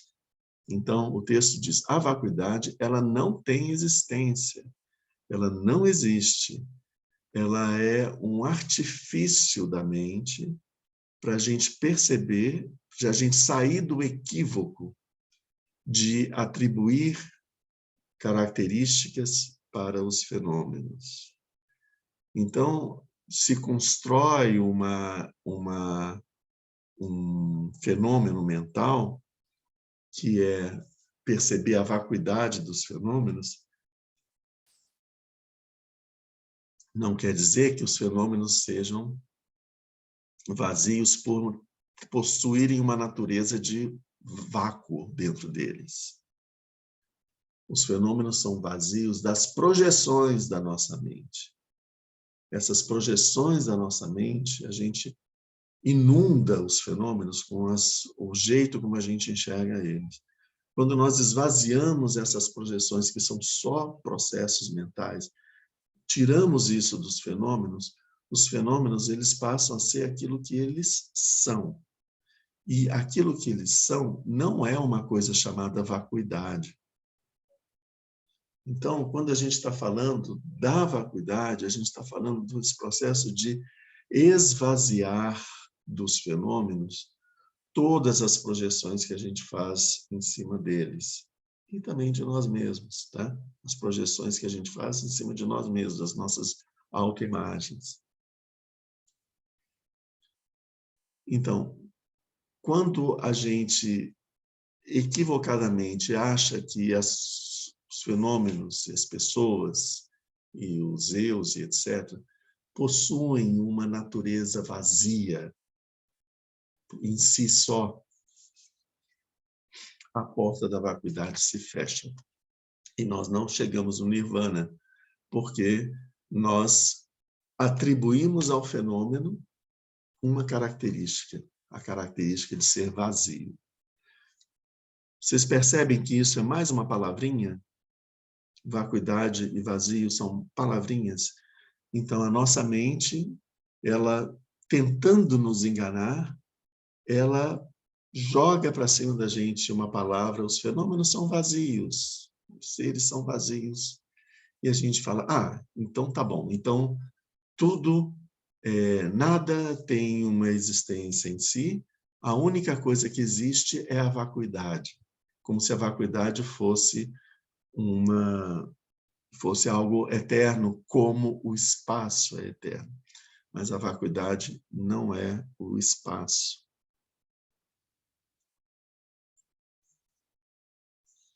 Então, ela não tem uma existência. A vacuidade é um processo de desnudamento dos véus da ignorância que existem na nossa mente. É isso que é a vacuidade. A gente vai percebendo o quanto essas projeções que a gente faz são falsas, são mentirosas, são ilusórias, são vazias, não tem relação com o fenômeno em si. Quando a gente remove todo o véu da ilusão, todo o véu da ignorância, nós vemos o fenômeno como ele é. Mas a gente pode correr o risco de achar que os fenômenos possuem uma natureza de vacuidade. Isso é a nossa mente atribuindo uma mancha de ignorância sobre os fenômenos. E se a gente vê os fenômenos com uma característica, então nós não estamos no nirvana, nós estamos ainda dentro do samsara, e essa porta do nirvana foi fechada. Mas existem outras duas portas. Então, por isso é que a segunda porta, que é o segundo samadhi, que é muito parecido, essas três são, na verdade, uma coisa só, entende? São momentos diferentes. Esse segundo samadhi, quando a gente percebe que a gente cometeu esse erro, o segundo samadhi significa todo o trabalho que você tem com prajna, com essa investigação, de retirar todas as características que a gente atribui aos fenômenos. Então, a gente vai, através desse processo, desse tipo de samadhi, que é o que vai esvaziando dos fenômenos essas características atribuídas, é chamada a meditação, né, o samadhi, do ausência de características, o não características. Então, quando nós chegamos ao ponto de encontrar nos fenômenos apenas uma característica que é a vacuidade, a gente vai com a ausência de características, a gente tira essa característica dos fenômenos e pronto, os fenômenos agora não têm característica absolutamente nenhuma, nada, nem de vacuidade. Conseguimos retirar até essa última característica, que é achar que os fenômenos possuem uma natureza chamada vacuidade. A gente percebeu que isso também é uma projeção mental. Então, nesse momento, a gente pode entrar para o nirvana tranquilamente. Mas existe também aí, ainda existe uma pegadinha. Pode ser que nesse momento a gente fala, finalmente, agora sim eu vejo as coisas como elas são. Que maravilha, né? Como isso é bom. Como eu estava equivocado, como eu estava iludido, como era ruim antes o samsara. Agora estou diante do nirvana. Como o nirvana é legal, né? Se nós entramos nessa curtição de como é bom, finalmente, a gente está se relacionando com os fenômenos como eles, com a ausência de características, nós caímos no erro de produzir uma reação na nossa mente de um certo apego e uma certa aversão, um apego à experiência atual, de ver os fenômenos sem características, e uma aversão à experiência anterior de ver os fenômenos com características.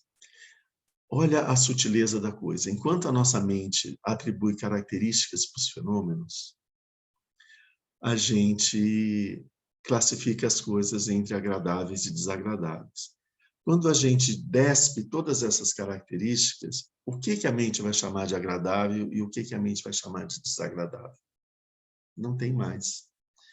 Então, num último suspiro da mente, essa mente conceitual, de tentar conceitualizar as coisas, ela conceitualiza as 100 características. Ela considera isso também a característica de não ter características, e isso é agradável. E a característica de ter características, ou seja, é uma loucura dessa mente, né? Mas ela faz isso e faz com que ainda assim, ela produza aquela emoçãozinha de desejo, de apego ou de aversão. Não quero mais o samsara, agora eu só quero o nirvana. Então, isso é o último erro que pode acontecer. Nesse momento, o yogi, percebendo essa movimentação da sua mente, ele vai fazer o último processo de meditação, porque ele vai perceber que ele não conseguiu entrar na primeira chamada, não conseguiu entrar na segunda chamada, ainda resta a terceira chamada. A terceira chamada significa a meditação da não tomada em consideração. Não tomada em consideração aqui significa os fenômenos são vazios, eles não têm características, e isso não significa absolutamente nada. Pronto. Antigamente eu via os fenômenos com características. Isso não significa absolutamente nada. Então, quando você não toma em consideração como é bom estar vendo os fenômenos sem características e como é ruim ver os fenômenos com características, quando você tomar em consideração significa movimentar a sua mente para estabelecer uma emoção em relação a isso ou aquilo. Então, quando você não toma isso em consideração, você considera isso como uma coisa completamente irrelevante, porque, afinal de contas, o samsara e o nirvana são a mesma coisa, né? A falta de características do samsara é a falta de características do nirvana, né? Então, não tomar em consideração isso, ou seja, eu nunca... Era um equívoco acreditar no samsara. O samsara nunca existiu, na verdade. Então, não faz a menor diferença, nunca fez diferença, né?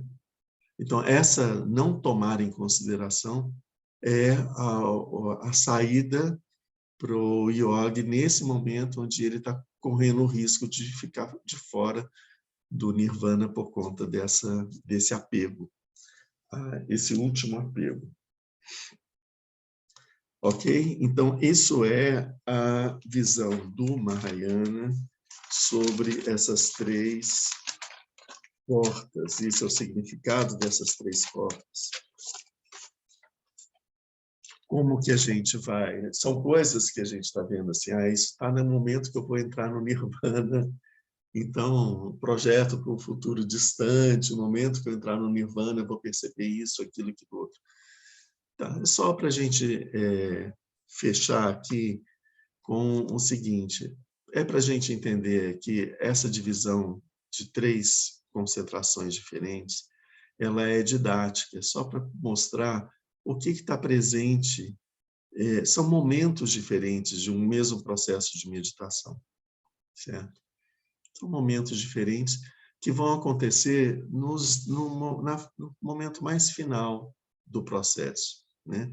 Se a gente não consegue chegar na primeira tentativa, existe essa segunda tentativa, existe a terceira tentativa. Isso por quê?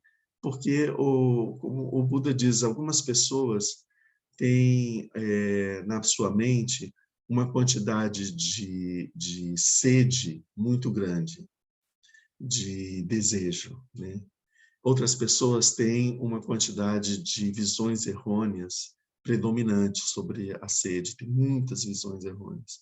E outras pessoas têm esse processo de visões errôneas e de sede mais ou menos equilibrados, tem mesmo tanto de uns e de outros. Então, algumas pessoas vão conseguir, as pessoas que têm mais sede, elas vão conseguir pacificar totalmente essa sede com a meditação da vacuidade, e por isso elas chegam lá. Mas se elas têm uma quantidade de visões errôneas grande o suficiente, isso não vai ser suficiente, ela vai ter que fazer um outro processo de retirar as características, e essa retirada de características vai retirando da gente essas visões errôneas. Então, por isso a gente consegue, retirando mais características, a gente consegue chegar lá.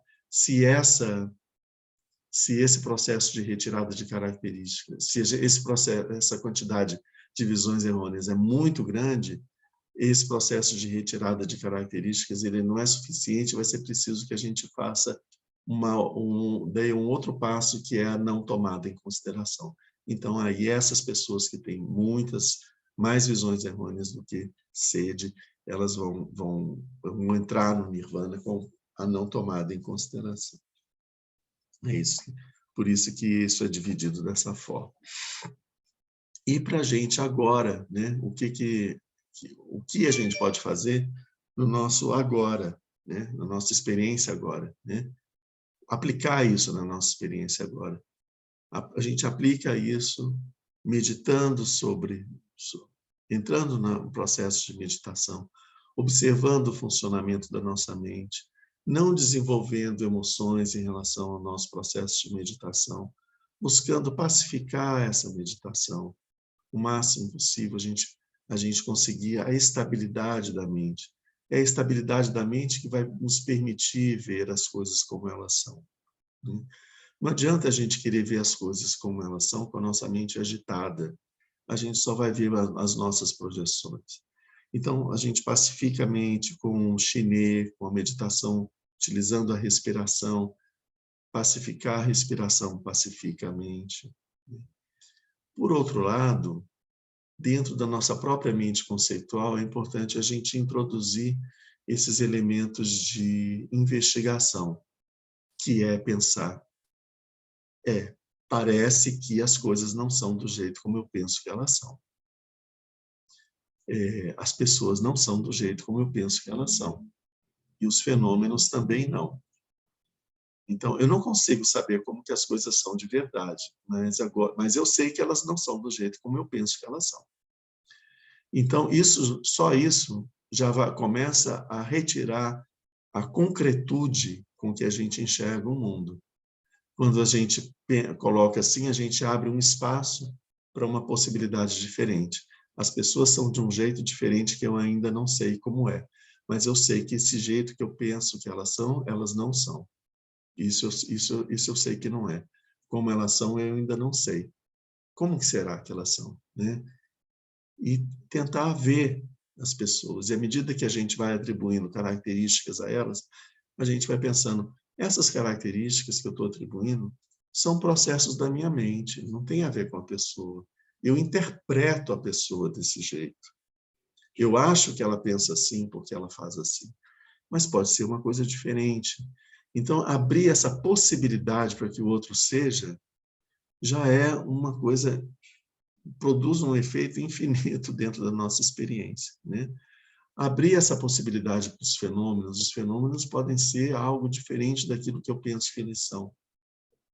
E sobre a visão de nós mesmos, eu posso ter uma natureza muito mais interessante, muito mais feliz, muito mais significativa do que o que eu penso que é a minha própria natureza, né? Então, todos os mestres, todos os ensinamentos do Buda estão sempre falando para mim que eu não sou isso que eu penso que eu sou e que eu sou muito mais do que isso. Será que pode ser que eles estejam certos, né? Existe essa possibilidade. Então, abrir espaço para essa possibilidade dentro da nossa mente, para essas possibilidades. Isso já causa uma mudança na forma como a gente se relaciona com o mundo, né? E nos dá também uma confiança e uma disposição para a gente poder avançar nesse caminho. Eu vou fazer uma pausa agora para a gente poder tirar alguma dúvida antes da gente terminar. Com isso, a gente termina esse tema desses 3 samadhis. nós vamos falar um pouquinho sobre os 4 dhyanas, no nosso próximo encontro, e depois a gente vai falar sobre um tema que são os 4 pensamentos incomensuráveis, em dezembro.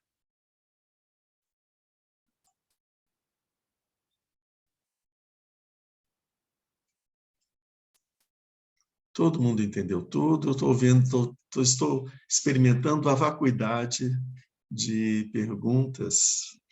Então, Lama, bom dia para todo mundo.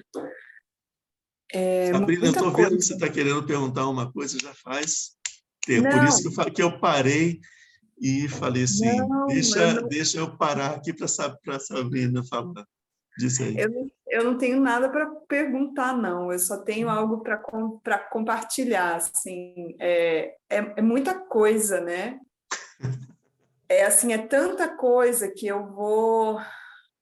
Eu confesso, assim, que eu preciso ouvir de novo, ainda bem que ficam gravados, porque, assim, Lama, surgem tantos questionamentos, mas aí, ao mesmo tempo, conforme o senhor vai falando, eu falo, não, então tá, calma, né? É isso.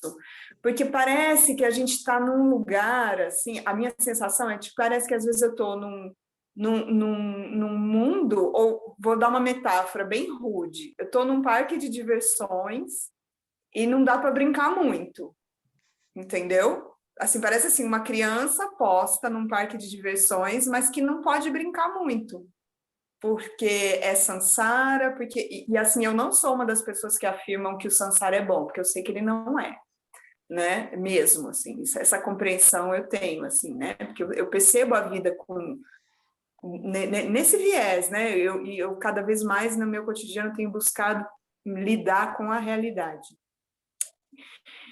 E é muito complexo, mas eu acho que esse final que o senhor deu aí agora, da gente estar, pelo menos eu tomo isso, né? Então vamos com calma, né? Vamos tentando pacificar, faz a tarefa de casa simples, que é pensar que eu não sou isso que eu acho que eu sou, que a realidade não é isso que está posta, e vai fazendo o chinês, vai fazendo a meditação, né? Acalmando para isso ir se desvelando. Porque, ao mesmo tempo, no começo da sua fala, quando o senhor vai descrevendo os aspectos da mente durante a meditação, é uma narração do que é. Então, eu fico até fazendo um exercício de pensamento, que é assim, a gente tem que experienciar, a gente tem que viver para a gente chegar nisso, mas de alguma maneira, conforme eu estou ouvindo o ensinamento e os ensinamentos dos domingos, você já está me apresentando como é, entre aspas. Então, eu já estou tendo também um certo condicionamento disso, né? Eu já estou tendo esse aprendizado. Será? Aí eu fico imaginando lá no início, como é que foi, né? De repente, desvelar e desbravar isso sem saber isso.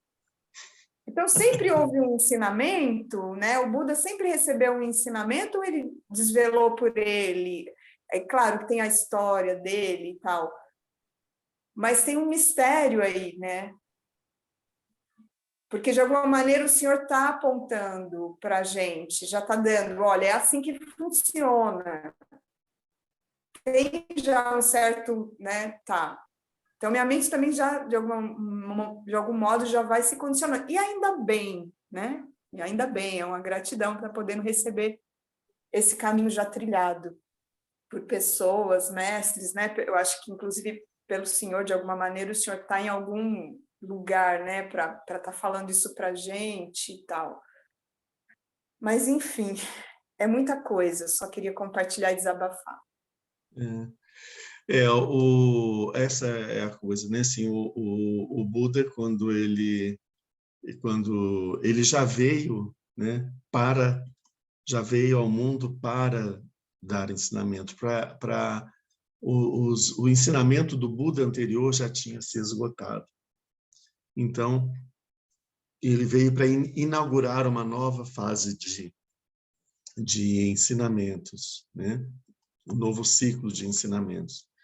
E ele teve mestres também, né? Ele teve alguns mestres, mas os mestres dele o caminho que ele seguiu, porque havia já a cultura védica já era milenar, né? E ela já tinha chegado num estado de desgaste muito grande, de incompreensão. As pessoas já não entendiam bem o que tinha sido ensinado nos Vedas, né? Então, tanto que já estava numa fase que é chamada de o brahmanismo. Foi uma fase ainda antes do hinduísmo. O hinduísmo vai surgir depois do budismo, é quando a religião védica se reorganiza na forma do hinduísmo. Então, ainda antes do hinduísmo, já havia, tanto que o Buda falava, muitas vezes ele falava para os brahmanes, ele falava assim, mas o que é um brahmane? É uma pessoa que nasce filho de brahmanes? Ou é uma pessoa que age assim, assim, assim, assim, assim? A gente tem isso no Dhammapada, tem um trecho do Dhammapada que ele fala, o que é o brahmane, né? O brahmane, na verdade, é quem tem essa conduta no mundo, né? E muitos brahmanes foram discípulos do Buda. E, a partir dos ensinamentos do Buda, muitos, diretamente com o Buda, uma quantidade muito grande de seres foram alcançando o Nirvana, né? E depois, nesses 2.500 anos, talvez, né, de existência do ensinamento dele, ainda existem pessoas alcançando o estado de Buda a partir dos ensinamentos dele. Então, ainda está dinâmico esse processo. Ele vai continuar durante algum tempo, mas mais poucos milhares de anos, provavelmente, o budismo vai entrar num estado de não é de degeneração, mas assim de incompreensão. Ele vai perdendo as pessoas não vão começar a não entender direito o budismo, né? E com as mudanças da cultura, de linguagem, de tudo, a linguagem vai ficando confusa, né? Linguagem antiga. E também pela diminuição do número de pessoas que vão estar conseguindo alcançar o despertar. E vai chegar um momento que só vão sobrar símbolos incompreensíveis, né? E nesse momento, é quando o próximo Buda, o Buda que vou chamar assim, o Buda que inicia ensinamentos, né? Que inicia um novo ciclo de ensinamentos, ele vai vir, que é o Buda Maitreya, né? Então, ele tá aguardando esse momento para poder vir. Então, isso vai vir mais no futuro. Mas isso não quer dizer que não só entre o Buda Shakyamuni e o Buda Maitreya não tem nenhum outro Buda. Tem um monte de Budas nesse período, mas são Budas discípulos do Buda Shakyamuni, que aprenderam com ele, né?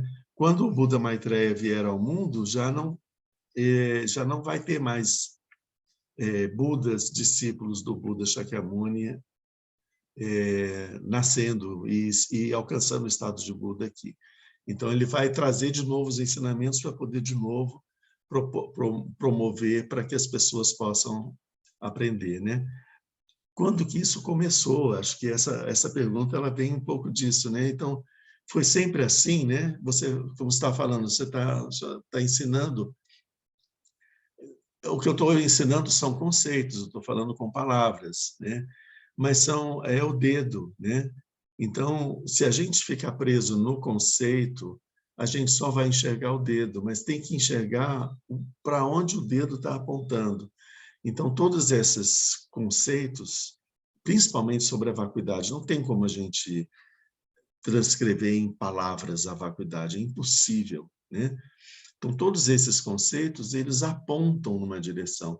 Então, eles podem nos ajudar a dirigir a nossa mente nessa direção, né?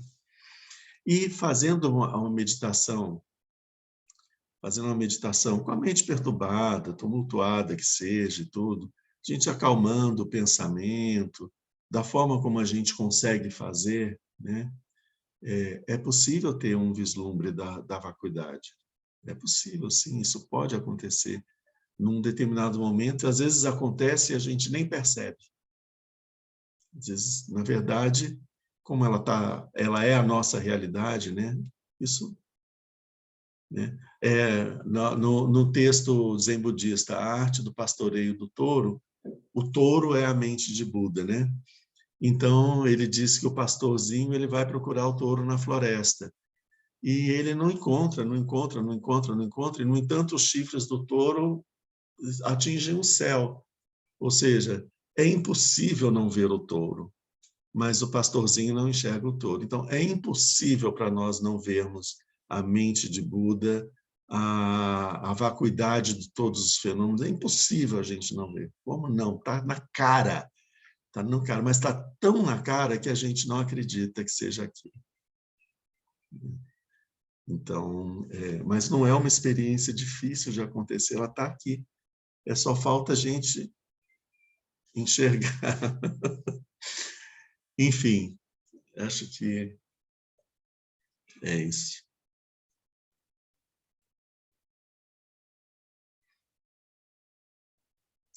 Nós vamos fazer agora uma pausa, né? Agora vem o Lama Wangdu, vai dar os ensinamentos em outubro, Lama Pelmo em novembro. E na última semana de novembro, eu volto no último fim de semana de novembro e fico o mês de dezembro, tá? Com o último ciclo de ensinamentos desse ano. Tá ok? Fico muito feliz de ver todos vocês, pratiquem, confiem. Outra coisa, né, assim, que importante, muito importante, a nossa escola ela sempre diz as práticas preliminares são mais importantes do que as práticas sequentes. Se você não faz as práticas preliminares da forma bem com muito cuidado, muito estudo, dedicação, não adianta você seguir, você não vai. Né? É que nem a gente tentar fazer, passar pela porta do Shunyata acreditando que existe uma substância chamada vacuidade, que, né, é um equívoco. A gente tem que fazer esse dever de casa, essas práticas primeiras, elas estabelecem as nossos alicerces. A partir delas bem estabelecidas, a gente consegue fazer qualquer outra meditação. Então, elas são fundamentais nesse momento, né? Não é que é uma coisa tipo, não, vamos ficar aqui com o pré-primário, que um dia vocês... Não, não é isso. É porque se a gente não aprende a ler e a escrever, a gente não vai conseguir fazer mais nada. A gente tem que aprender a ler e a escrever primeiro. A partir daí, tudo está disponível para a gente. Mas enquanto a gente não aprender a ler e escrever, nada vai estar disponível para a gente. Por isso é que as práticas preliminares, as práticas desse momento que a gente está vivendo agora, elas são fundamentais, né? A gente ter noção de que nesse momento do caminho, onde quer que eu esteja no caminho, nesse momento do caminho, existe algo que eu tenho que fazer para avançar no caminho. É isso que eu tenho que fazer, né? Enfim, é isso. Então, boa semana para todos e fiquem bem, com saúde e se cuidem. Gratidão, Lama. Gratidão, Lama Drime. Muito obrigada. Gratidão, Lama. Obrigada. Boa semana para o senhor. Gratidão a todos. Gratidão. Tchau, gente. Gratidão, Sônia. Tchau.